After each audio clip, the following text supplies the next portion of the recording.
السلام علیکم ورحمۃ اللہ وبرکاتہ۔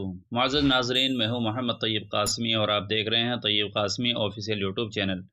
دوستو، بہت سے لوگ جب نماز پڑھنے کا ارادہ کرتے ہیں تو اگر ان کا پائجامہ یا پینٹ ٹخنوں سے نیچے ہوتا ہے تو اسے نیچے سے فولڈ کر لیتے ہیں۔ ایسے ہی بعض لوگوں کی آستین کلائی تک یا ہتھیلی سے نیچے ہوتی ہے اور وہ نماز سے پہلے اسے فولڈ کر لیتے ہیں۔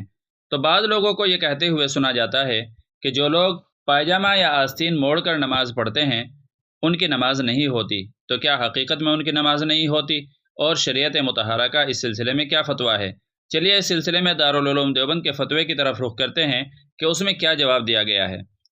چنانچہ دارالعلوم دیوبند سے کسی نے یہ سوال کیا فرماتے ہیں مفتیان کرام اس مسئلے کے بارے میں کہ بعض لوگ نماز میں یا نماز کے باہر اپنے پینٹ کا نچلا حصہ اور دونوں ہاتھوں کے آستین کا نچلا حصہ موڑتے ہیں، اس طرح موڑنا شریعت کے لحاظ سے کیسا ہے؟ دلیل کے ساتھ واضح کریں۔ دارالعلوم دیوبند کی طرف سے جواب دیا گیا ہے، آپ بھی اپنی اسکرین پر دیکھ سکتے ہیں۔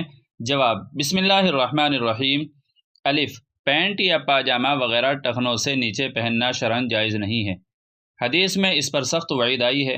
یہ حکم نماز کے اندر اور باہر ہر جگہ کے لیے ہے۔ اس لیے ایک مسلمان کو چاہیے کہ پینٹ وغیرہ کے پائچے کو اوپر رکھنے کا اہتمام کرے۔ اگر اتفاقاً کسی دن نیچے رہ جائے اور نماز سے پہلے اس کو اوپر کر کے نماز پڑھ تو شرعاً اس میں کوئی حرج نہیں ہے، بلکہ کر لینا چاہیے۔ ایک حدیث میں ہے، اللہ تعالیٰ کے نزدیک اس شخص کی نماز قبول نہیں ہوتی جس نے اپنے ازار یعنی پینٹ وغیرہ کے پائچے کو ٹخنے سے نیچے ہونے کی حالت میں نماز پڑھی۔ ابو داود 639۔ البتہ اوپر کرنے کا کام نماز سے پہلے کر لینا چاہیے، دوران نماز نہیں، کیونکہ دوران نماز دونوں ہاتھ سے ایسا کرنے کی صورت میں نماز فاسد ہو سکتی ہے۔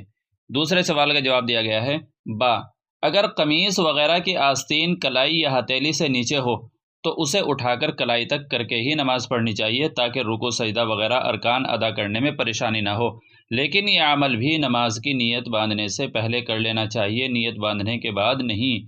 واللہ تعالی عالم۔ دارالفتہ دارالعلوم دیوبند۔ دوستو، مجھے امید ہے کہ آپ اس مسئلے کو اچھی طریقے سے سمجھ گئے ہوں گے، اور اگر آپ چینل پر پہلی بار آئے ہیں تو ہمارے چینل کو اس طرح کی مزید ویڈیوز پانے کے لیے سبسکرائب کر لیں تاکہ بر وقت آپ کے پاس نوٹیفیکیشن پہنچ سکے۔ چلیے پھر ملتے ہیں کسی دوسری ویڈیو میں کسی دوسرے مسئلے کے ساتھ میں، تب تک آپ سے دعاؤں کی درخواست ہے۔ السلام علیکم ورحمۃ اللہ وبرکاتہ۔